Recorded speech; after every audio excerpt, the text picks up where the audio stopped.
จะเก็บเก็บจะเก็บเก็บจะเก็บถ่ายกันถ่ายชนะคนนะเนาะคนเราถ่ายสะกดขี่กันเนาะ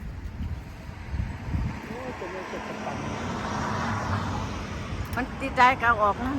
ใบมันไม่สองมีหน่วยหนึ่งอยู่ทางนั้น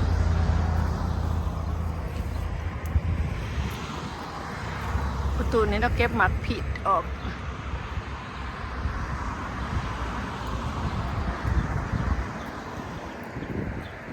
เสียดายมันบ่ได้ครับก็บ่อยากให้มันงามเสียดายนี่เดี๋ยวผมบอกเนาะกินบ่เบิดดอกเก็บออกให้มันหน่วยใหญ่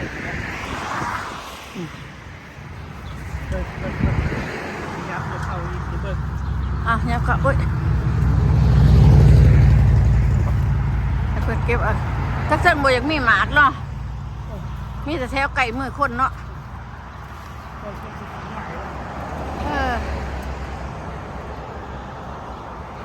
เนี่ยขนาดร้อนมาขังนี่ก็ชายเอาหนาตุนี่เอาเดี๋ยวมาเดี๋ยวมาอย่างไรใบมันลายมากมันลายเป็นหน่วยงามๆเดี๋ยวพ่อแม่พี่น้องเขาบอกว่าอย่าให้มันจับลายมากมันบ่ใหญ่หน่อยเนาะอย่าให้มันหมากใหญ่อย่าให้มันมากใหญ่ก็แถวดูมีแต่หน่วยงามๆถ้าเครื่องคือบ่งามมันสิตายแล้วว่ะมันจะได้ปลูกใหม่แล้วว่ะมีแล้วต้นชำรองมันมีล่ะเนาะเอามีต้นชำรองแล้วพอข่อยมันมีต้นชำรองแล้วพี่น้องต้นชำรองข่อยยังเห็ดตะขี่เจ้าเคยบริเวณเขาเดี๋ยวคือข่อยนี่โอเค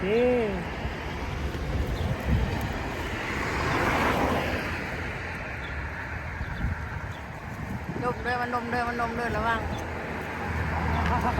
หนึ่งไปมันอ่อนมันเหนียวอยู่ดอกแต่ว่ามันยาก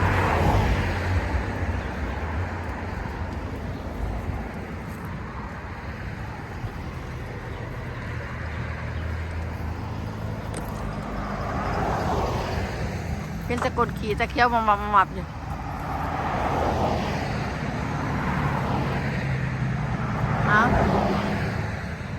พอแหละโอ้ยมันลมแห้งโอ้ my god ว่าพี่น้องอากาศลมห่อนพายุห่อนพายุเราดูห่อนเนาะลูกมีหัวขักมันไม่ยังเขาตาห้ามูนะดอกมันได้เลยดอกมันนี่แล้วเขาตาเขากระไรหลอกมันแห้งนี่แหละพอละกระเบื้องพอสีลายมันมากเลยมันน้อยสีดายไม่ใช่หน่วยใหญ่ไม่น้อยสีใหญ่สีใหญ่แท้เลยต้นใหญ่นี่แล้วต้นชำลองคงดูหมาคนร้ายบ่หมากปีเดียวก็เยือนต้นชำลองจะหน่อยมันชุกจะหน่อยกระแดงอึดชืดอยู่ด้านนี้แดงอึดชืดอยู่ด้านนี้นะไฟเดียวมากโอ้ยสอนนี่ว่ะเอาฟาดมาปูแล้วก็นอนกินคือปีกายอยู่นี่เนาะปีกายก็ถ่ายคลิปได้คลิปเดียวนึงหมูมาเก็บเอาเบิดก่อนแต่จะกลัวยังไงหมูก็จะประสาทว่าหมูอ่ะเอาไปเบิดจังหวะเนาะเราลงไปหมูกินแน่เลย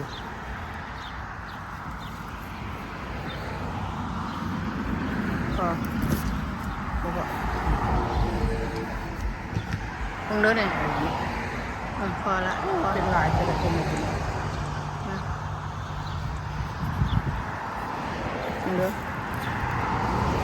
ซ้ำสกินเล็กหน่อยเอากระไรนะตดมันดินะโอเคพี่น้องเดี๋ยวเผาก็ปิดคลิปก็จะปิดคลิปแล้วตัวนั้นมือหนึ่งตัวนี้มือสองเด้อตัวนี้ก็มีอยู่ว่าท่านได้ปีนี้ฮักก็เป็นมือสองฮักก็เดิมเป็นปีนี้เลยละเป็นกระบอกลายตัวนี้เนาะบ่แล้วมันชิ้นหน่วยใหญ่เลยตัวนี้เลยเพราะมันหักมันท่านมีดอกมันฮักก็เป็นปีนี้ฮักก็เป็นโอเคพี่น้องนี่ได้ต้นที่สองจะน้อยต้นนั้นตายกับต้นนี้ละกินต้นนี้ละฮะเบิ่งจะทายละอันน่ะทายแล้วได้มาทายสิคะ แน่บังดูพี่น้องหมามันร้ายหน่อยใช่ไหมพี่น้องมาผิดค่ะร้ายบ่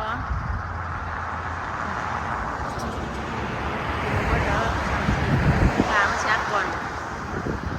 แค่พี่น้องยินดีไม่แห้งโชคมันลำด้วยพี่น้อง